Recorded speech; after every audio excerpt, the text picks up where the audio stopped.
GMNA uses artificial intelligence for generated speech, visuals, and production. AI-generated content may contain errors.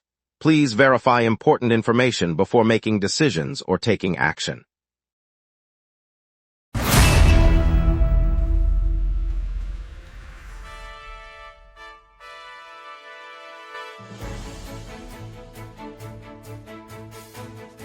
Live from the GMNA News Center, this is the Lunch Break News Hour. Good afternoon.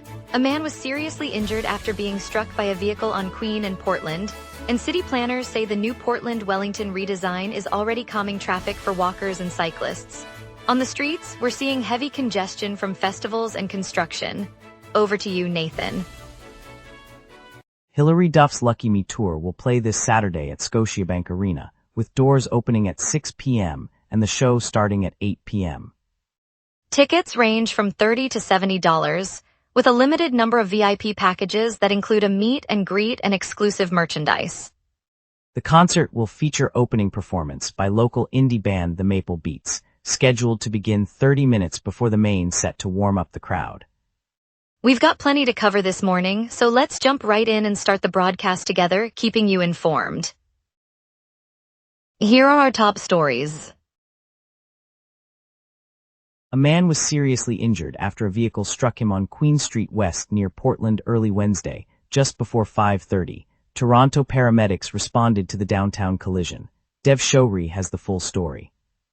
Just before 5:30 a.m. on Wednesday, a vehicle struck a male pedestrian at the intersection of Queen Street West and Portland Street in downtown Toronto. Emergency crews arrived within minutes, finding the man with serious injuries. Paramedics stabilized him on scene before transporting him to hospital for further treatment. Police closed the intersection temporarily while they investigated the collision and gathered witness statements. Traffic resumed after officers cleared the area. No other vehicles or pedestrians were reported injured, and the driver remained at the scene pending questioning. The investigation continues as authorities review dash cam footage and local surveillance to determine the circumstances of the crash. Dev Showri, GMNA News, Portland. A lithium-ion battery ignited a two-alarm fire on the fourth floor of a Toronto community housing building on George Street near Dundas, injuring 3 people just before 6 a.m. Tobias Kwan has the full story. Just before 6 a.m. on August 12th, a lithium-ion battery sparked a blaze in a fourth-floor apartment of a Toronto community housing building on George Street near Dundas Street East. Fire crews arrived to find a two-alarm fire already consuming the unit. 3 residents were rescued with injuries ranging from minor smoke inhalation to burns and were taken to hospital for treatment.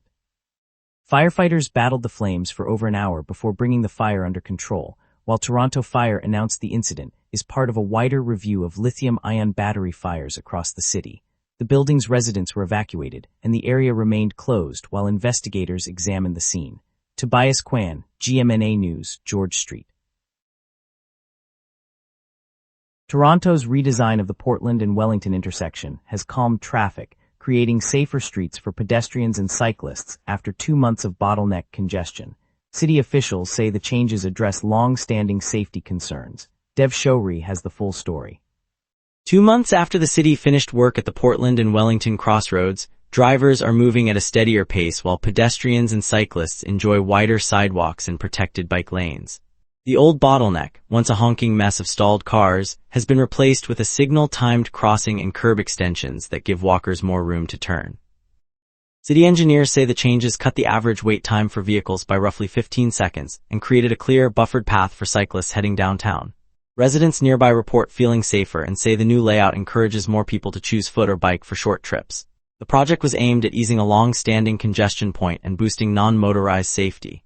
Dev Showri, GMNA News, Portland.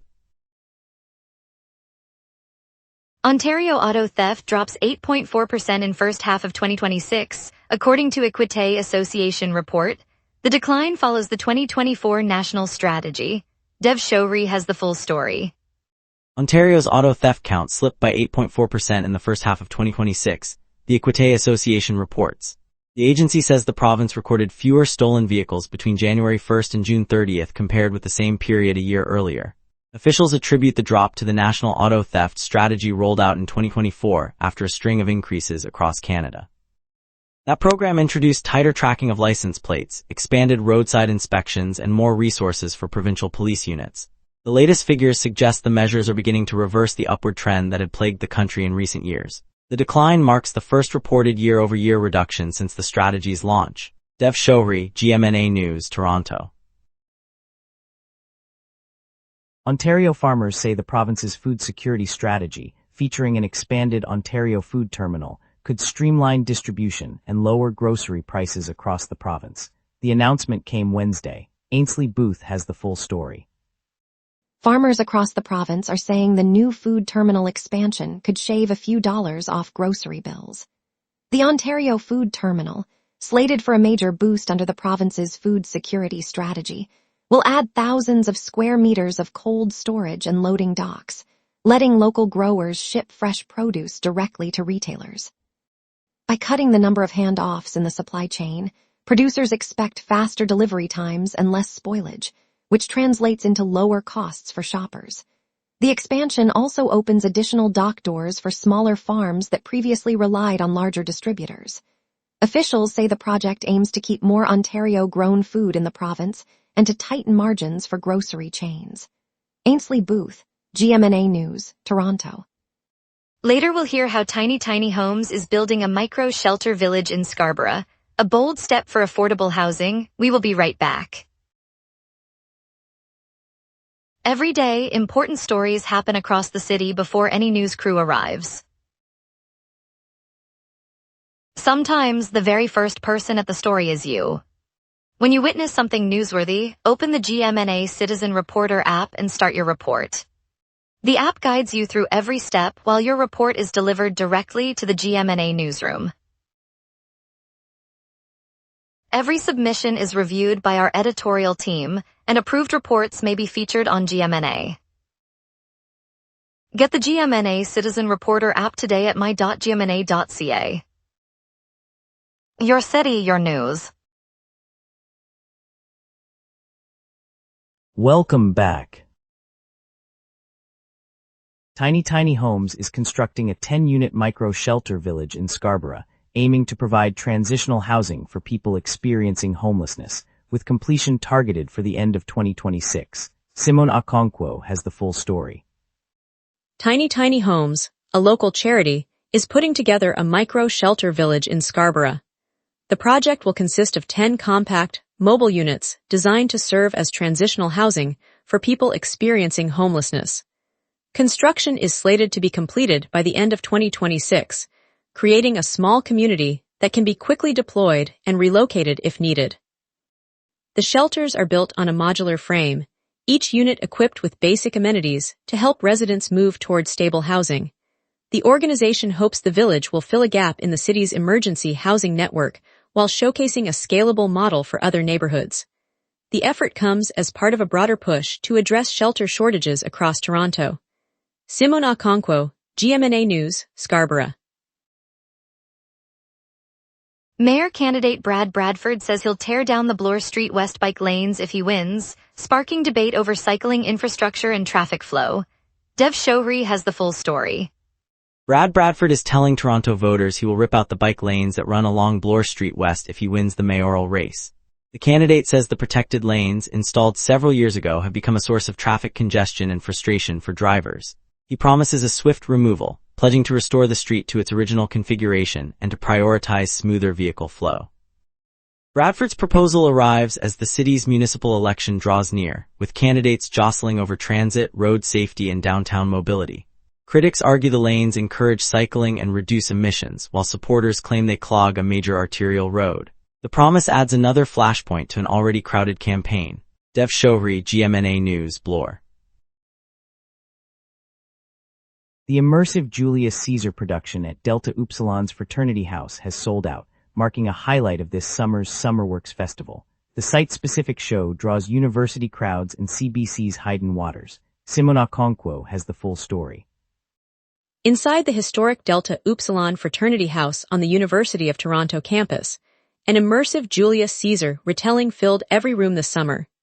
Staged as part of the SummerWorks festival, the production turned the fraternity's common spaces into ancient Roman streets, letting audience members wander through scenes as the drama unfolded. Organized by Delta Upsilon, in partnership with Summerworks and featuring CBC's Hayden Waters, the show sold out within weeks. The packed crowd, a blend of students and local theater fans, heard the clatter of swords bounce off the house's hardwood floors. Summerworks, the annual Toronto Theatre Festival known for experimental and site-specific works, continues to bring bold, unconventional performances to unconventional venues across the city. Simone Okonkwo, GMNA News, University of Toronto. Metrolink's CEO says the Ontario line's projected total cost has surged to about $34 billion, roughly 3 times the 2019 estimate. Simone Okonkwo has the full story. Projected total cost of the Ontario line has now ballooned to roughly $34 billion, about 3 times the amount forecast in 2019, Metrolinx's chief executive told reporters today. The surge reflects revised construction estimates, rising material prices, and additional engineering work required to push the rapid transit corridor through the city's dense core. Officials say the line will still span 29 stations from the east end near the Don River to the western terminus at Ontario Science Centre, but funding gaps could force the province to reassess timelines. Critics argue the inflated budget strains municipal finances, while supporters point to the long-term benefits of faster cross-city travel.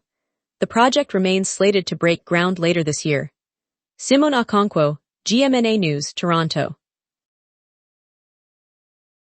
Ontario new home sales surged in the second quarter after the province eliminated the harmonized sales tax, industry groups say, boosting affordability and market activity. Dev Showri has the full story. New home sales across Ontario surged in the second quarter, climbing sharply after the province scrapped the harmonized sales tax. Industry analysts from the Canadian Home Builders Association and the Ontario Real Estate Council reported that the tax cut, implemented earlier this year, trimmed the sticker price on fresh builds and triggered a wave of buyer activity from April 1st through June 30th. The data show a marked uptick compared with the same period last year, with builders saying the lower cost base reignited interest among first-time purchasers and investors alike. Both groups said the policy shift is already translating into higher transaction volumes and a more buoyant market outlook. Dev Showri, GMNA News, Toronto. Now let's turn to the forecast and see what the skies have in store this afternoon. A fast west jet and falling pressure are pulling a humid front into Toronto, setting up an overcast afternoon. On this date, the all-time high reached 33.5 degrees Celsius in 2002, a blistering spike that arrived with a persistent heat dome across the Great Lakes. The record low of 14.7 degrees Celsius fell in 2006, recorded during an unusually early autumn chill that slipped southward from the Arctic front. Normal highs hover around 22 degrees, with lows near 17, so today's 21 degrees sits comfortably between those historic extremes, reminding us how variable late summer can be. The live radar screen is utterly quiet across the entire province. No precipitation echoes back from the north or the east, confirming a dry, stable air mass sitting over the region. The lack of echoes is consistent with the high-pressure ridge that is currently capping the atmosphere, while the fast westward jet aloft is steering any moisture well north of the city. Expect the calm to persist through the afternoon, with the next measurable echo not arriving until tomorrow's system approaches from the west. At noon, the sky is clear and the temperature sits at 21 degrees with a dew point of 19, giving a muggy feel despite the light breeze. Falling pressure signals that an unsettled pattern is on the horizon, while the jet stream overhead, blowing at 151 kilometers per hour from the west, will soon inject a moist airstream into the area. By mid-afternoon, temperatures climb to 24 degrees, but the cloud cover will thicken as the front arrives, keeping the sun muted. The UV index is 6 and winds will gust up to 21 kilometers per hour from the southwest, offering a slight breeze. No weather alerts are active and precipitation remains unlikely for the remainder of the day. Thursday brings a high of 25 degrees and a low of 18, with overcast skies as the front settles in, delivering a lingering mist. Friday clears dramatically, offering a high of 25 and a low of 17 under a bright sky as high pressure builds back over the region. Saturday remains clear and warm, 24 to 19, allowing the night to stay dry. Sunday, the cloud cover returns, high 25 and low 19, and a 65% chance of rain will move in from the northwest in the evening, likely bringing a brief shower. Monday finishes the stretch with a high of 26 and a low of 18 under clear skies, as the jet stream lifts northward and a ridge reestablishes, promising a dry start to the next week. And that's your weather. Remember, the lunch break is also available as a podcast. Listen anytime on Spotify or wherever you get your podcasts. Up next, traffic from closures, a look at Hilary Duff's tour, and our chamber spotlight on a design firm. We will be right back. Every day, important stories happen across the city before any news crew arrives. Sometimes, the very first person at the story is you. When you witness something newsworthy, open the GMNA Citizen Reporter app and start your report. The app guides you through every step while your report is delivered directly to the GMNA newsroom. Every submission is reviewed by our editorial team, and approved reports may be featured on GMNA. Get the GMNA Citizen Reporter app today at my.gmna.ca. Your city, your news.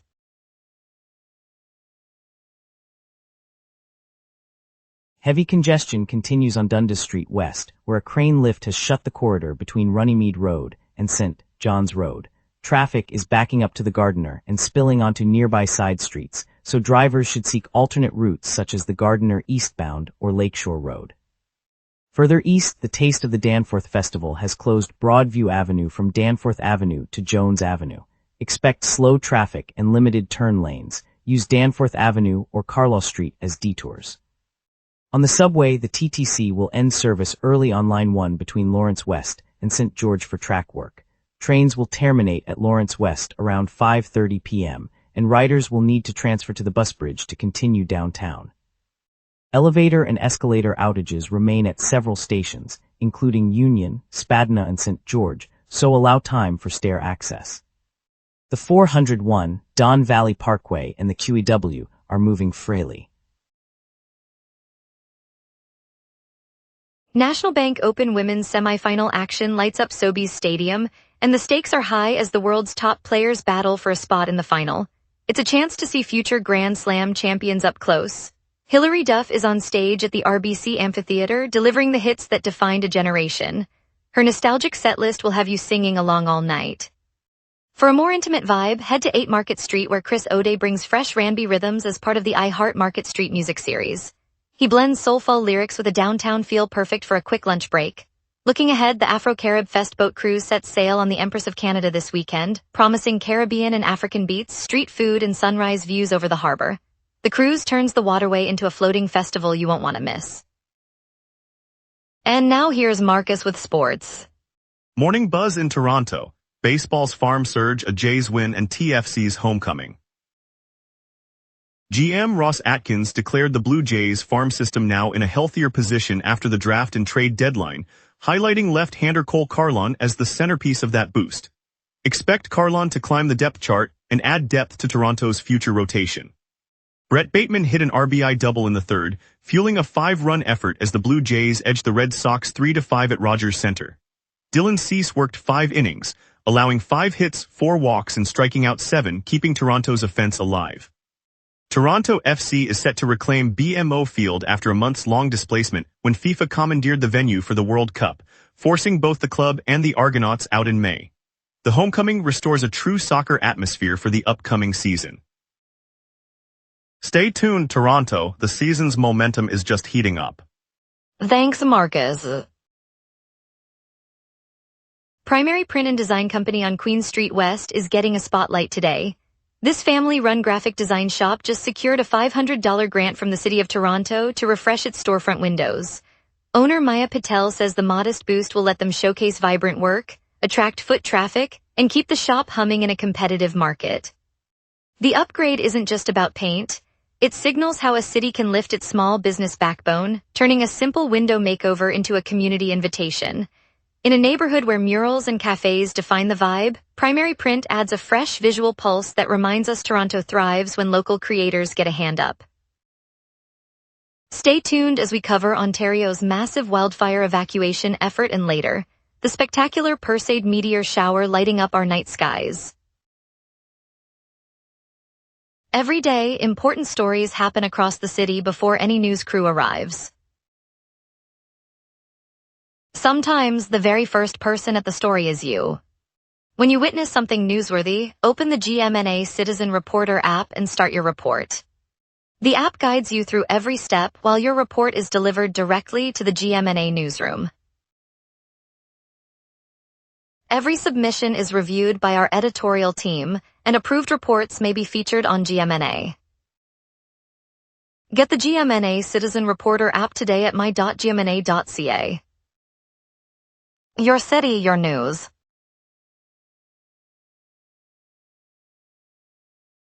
Usher and Chris Brown are lighting up Toronto tonight with an R&B show at Rogers Stadium, drawing fans from across the city and turning the venue into a celebration of music and dance. The crowd is buzzing and the atmosphere feels electric as the lights flash across the field. Carl Dumont is there. Carl Dumont. Thanks, Jordan Parker. I'm standing on the concrete steps of Rogers Stadium, the roar of the crowd already pulsing through the night air as neon banners of Usher and Chris Brown flicker above the entrance. The scent of grilled street food mingles with the faint scent of fresh-cut grass from the adjacent exhibition grounds. Fans in glittery tees and oversized caps line the walkway, their phones raised like lanterns, capturing the moment before the stage lights ignite. The stadium's steel arches frame a sky-bruised deep blue, and the distant lake reflects the stadium's floodlights in quick shimmering strokes. As the clock ticks towards 7 p.m., the energy builds. A wave of anticipation rolls from the front row to the back, each shout and clapping hand a promise of the high-energy R&B set to follow. This joint tour unites two generations of music, turning a single night into a shared memory for a city that lives for the beat. Carl Dumont virtually at Rogers Stadium. Welcome back. Ontario officials have begun repatriating residents as the province battles more than 152 active wildfires, including 12 out-of-control blazes, while suppression efforts continue. Ainsley Booth has the full story. Provincial officials have started moving families out of fire-threatened areas as crews keep battling a blaze count that tops 152 across the region. 12 of those fires are listed as out of control, prompting evacuation orders for several small towns and rural blocks. The government says the repatriation effort is coordinated with local fire break teams, shelter providers, and health services to get residents to safe zones, while suppression crews work round the clock. Helicopters and ground crews remain on the line, targeting hotspots and establishing containment perimeters. Authorities stress the moves are precautionary as wind and dry conditions keep the flames spreading today. Ainsley Booth, GMNA News, Toronto. The Perseid meteor shower will blaze across Ontario on August 12th and 13th, offering bright streaks as Earth moves through Comet Swift-Tuttle debris. Viewers can spot the display from dark rural areas. Alejandrina Alvarez has the full story. The Perseids will blaze across Ontario's night sky tonight and into tomorrow, with the peak expected around the early hours of 13th. Astronomers say the shower can produce up to 50 bright streaks per hour as Earth sweeps through debris left by Comet Swift-Tuttle. CBC's Alejandrina Alvarez is on the ground in a dark sky site outside the city, pointing out the best viewing spots away from streetlights. The meteors seem to radiate from the direction of the Pegasus constellation, flashing in shades of white and green. Sky watchers are being advised to let their eyes adjust for at least 15 minutes before looking up, and to bring a comfortable chair for the late-night show. Ainsley Booth, GMNA News, Toronto. Thank you, Toronto, for joining us on the lunch break. Tonight's look at the housing building fire linked to a lithium-ion battery reminded us how quickly technology can turn dangerous. We appreciate your trust, and we'll be back tomorrow with more stories that matter to our city.